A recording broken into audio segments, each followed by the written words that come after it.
Number 3, peak end rule. Another good one. So this is basically the concept that human beings are wired to remember 2 things in any experience: the most intense part of it and the end. So I can replay my mind back to any kind of thing that I've done. I'll just pick one at random. I did a 50-mile trail run, which we did a backpacking trip. It was speed packing. So we ran 25 miles in, camped at a lake, ran 25 miles back. Okay. It was a journey. The first day was great, scenic views. I was fresh. The most intense part for me though was the last. No, not the last. It was probably the halfway through the second day. It was actually all downhill because we ran uphill the first day, so it was theoretically easier. But I was tired as fuck. I was sore. I felt malnourished. I was grouchy. I didn't sleep enough, and I almost got bit by a snake. And so to me, it's like the whole trip was kind of a blur.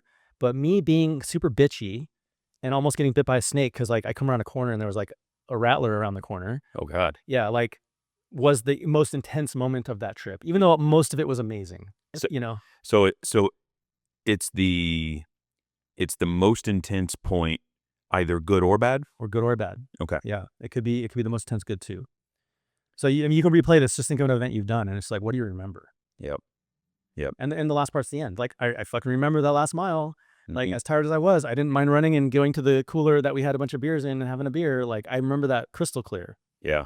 But all of the pieces in between, I don't really remember. Yeah. So interesting. So it's like, how can you make sure that you're manufacturing good intense points, not the negative intense points of, things that would make someone go like, damn that, I'm never going back to that place. The coach made me feel stupid or whatever it is. Yeah, I mean, there's actually ways, and if you really dive into to think about it, like intense is intense. How it's received by the person is completely up to their perception. Like I might be remembering that as like, oh damn, remember when I almost got bit by a snake and I like jumped out of the way and I felt like I didn't have any lactic muscle left in me and somehow I jumped out of the way and then like like that could have been a really good moment or it could have been a really shitty moment. It doesn't matter because like if someone's having a really bad time, they might remember the fact that you picked them up and just said like, hey dude, it'll be okay. Like, let's just take a seat and think about this for a minute. Mm-hmm. Like I've had moments like that where I'm having meltdowns and someone just showed me compassion and I'm like, dude, okay. Like Yeah. So it's also, how do the people around you almost, it's the it's almost like, perception of the person. Yeah. yeah, it's But they'll perception. remember it.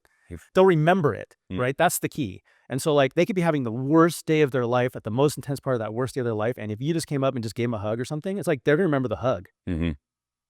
Right. Because that's what they got at the moment of the thing, right? So it's like the peak end rule is pretty big. And then the way this works in gyms is like every class ends. Mm. And so it is so easy to just say like, you fucking smashed it today, bro. Or, hey, you did a really good job getting past that thing. That intense moment that you had was scary, but we did it, right? Everyone can have an end moment that is like, they feel good about. What's interesting about that, now that you surface this, I don't think the fist bump goes far enough. Because really what you're talking about is, from one human to another human, I saw you battle an intense moment and come out of the other side. And the honesty, like, it's like, that's not enough, almost, right? It's something, It's something. but it's not personal. So then if you want to blend these two together, like it won't stroke my ego. Mm. If everyone gets a fist bump and I get a fist bump, hey, that's better than nothing and that's cool. Like that's what we do. But, if everyone got a fist bump and I saw you get through those double unders, that was magic. Mhm. Like that makes it 1,000 times better. I see you. Yeah, I saw that. Mm-hmm. We are in a, I don't think you should or can do that every workout. yeah, because then it's disingenuous. Yeah.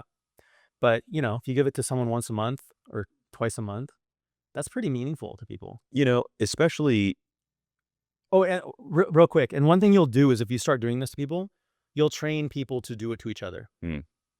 So they'll start getting it from each other, which is even like the currency becomes magnified when it's like, well, I got it from the coach today and I got it from, some random person yesterday and I got it from that one person I always work with the other day. And it's like, it's going to cycle. It's the whole, like, you can't pour from an empty cup. Yeah. And if you're the coach and you're always the one doing the pouring and no one's pouring back into your cup, or they're not helping you out, then like you just just gets empty. To some degree, like, let's talk about that. Like Jim Happy surfacing reviews for coaches. Like this is the reciprocity. Mm. Like all these link together.